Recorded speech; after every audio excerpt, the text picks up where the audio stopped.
Basketball, you betcha. I'm back in the gym, ready to get it in. It's the Daily Trainer, and I'm here every day for the game that you love to play, ready to give you what you need, guaranteed to succeed. Yeah.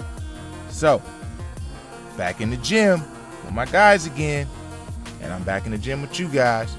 So, everybody has their different ways of how they warm up. Dev always likes to give us that pregame type of dribbling drill. I did put that dribbling drill on here for you. Him and Cole actually did one for you. So you can see that right now on this post. Just a variation of different drills that they did. Just some quick clips for you. Nothing crazy.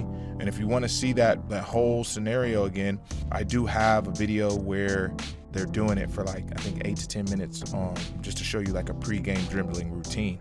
If you want me to post it, I can post it before I talk on these workouts.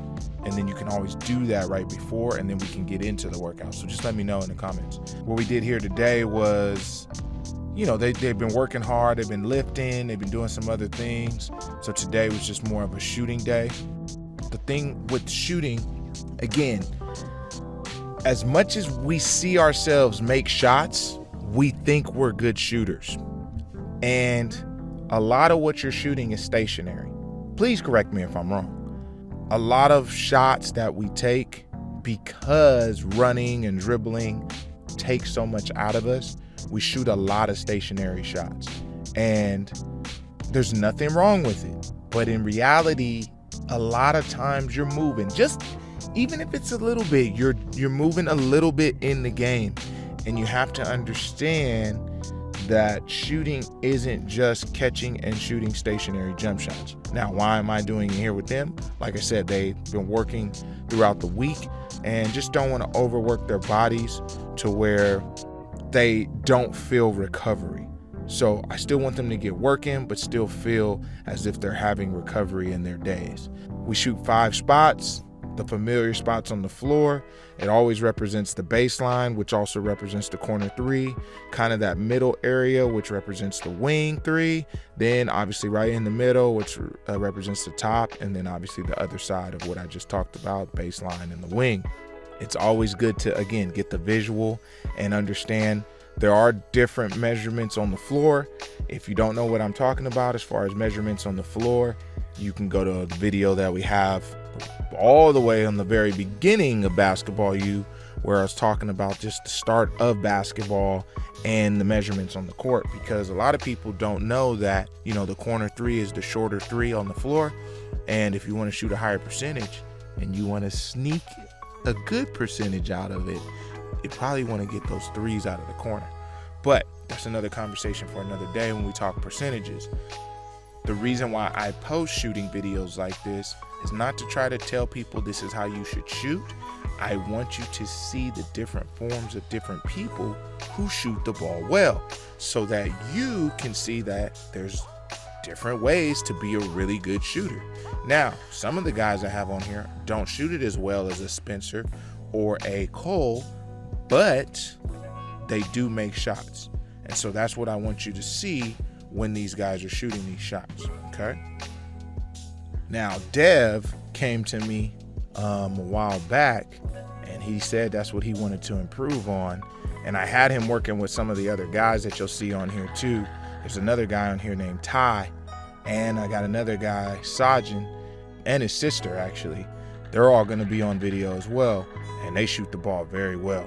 But he's like inspired. He's like, man, I got to get in the gym 2 or 3 times a day so I can get back to what I was before his injury on his arm. He got in a unfortunate accident and he was out for a while. So as you can see, the consistency is there with his full extension on his jumper.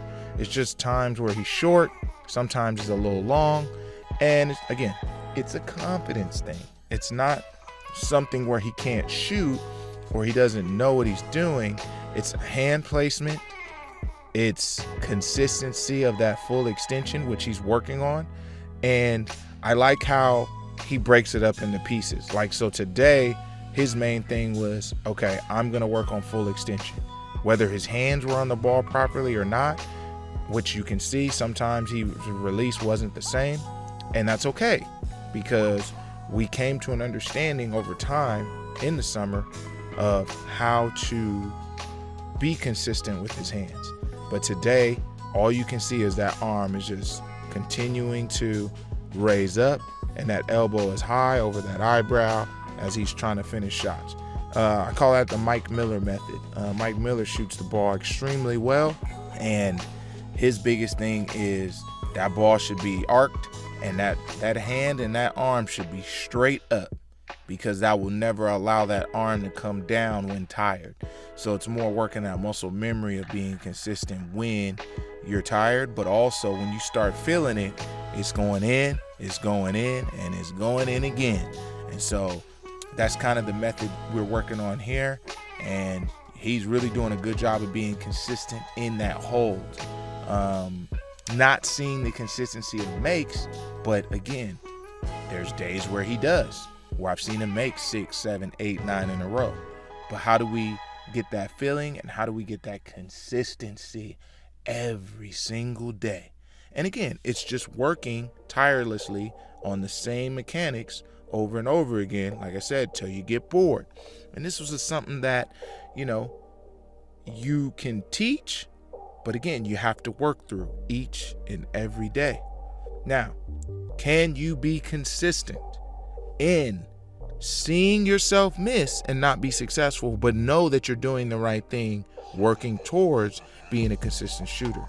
That is the mental part of the game that is the toughest for a lot of people when someone has told you to change your shot, or they've kind of guaranteed you if you switch it, it will work eventually. So that is one thing that is hard to work on as basketball players, as we continue to try to provide ourselves self-confidence and talk, right?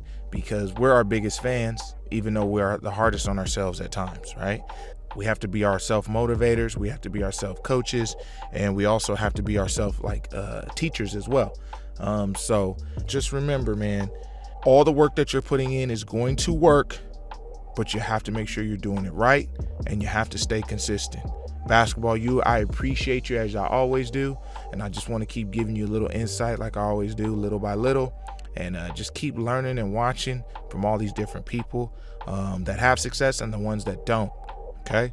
Basketball U, someone's always working. Are you?